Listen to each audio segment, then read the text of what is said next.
Ce scénario-là, heureusement, c'est de la fiction. Une attaque terroriste dans un lycée. Comment agir en cas d'intrusion pour limiter les risques et bien sûr avoir les bons gestes? Un exercice grandeur nature a été organisé dans les Alpes d'Haute-Provence. Cet exercice, je le rappelle, est obligatoire. Reportage assisteront d'Aurélien Casanova et de Fabien Madigou. Allez les gars, pas inter pour nous. Il est 12h20. Les négociations ont échoué. L'assaut est donc donné par les forces d'intervention. John, je viens à toi, je viens vérifier s'il y a un escalier. Ils doivent neutraliser 4 terroristes. La vie de 50 lycéens et enseignants est en jeu. Ce scénario, imaginé, est un exercice de prise d'otage extraordinaire avec plusieurs objectifs. L'avantage quand même qui est indéniable sur ce type d'exercice, encore une fois, c'est vraiment d'avoir la capacité à travailler ensemble et à ce que chaque intervenant connaisse l'autre, connaisse ses contraintes, connaisse ses impératifs et sa manière de travailler. Aujourd'hui, 230 personnes sont mobilisées.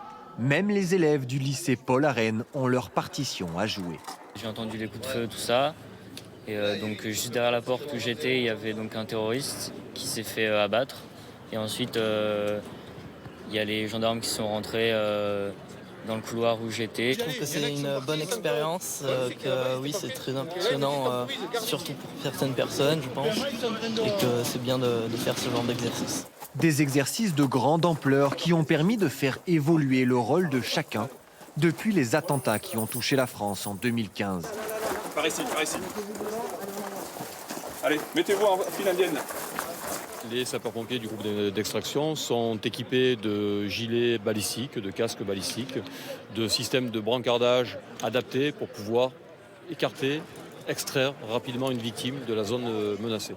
Ce type d'entraînement a également une portée plus large et peut se décliner si d'autres scénarios venaient à se produire.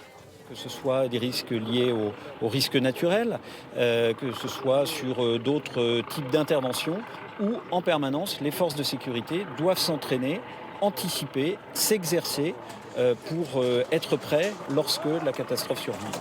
À la fin de cette journée, un débriefing global sera mené sur cet exercice, mais tous espèrent ici ne jamais le voir se réaliser.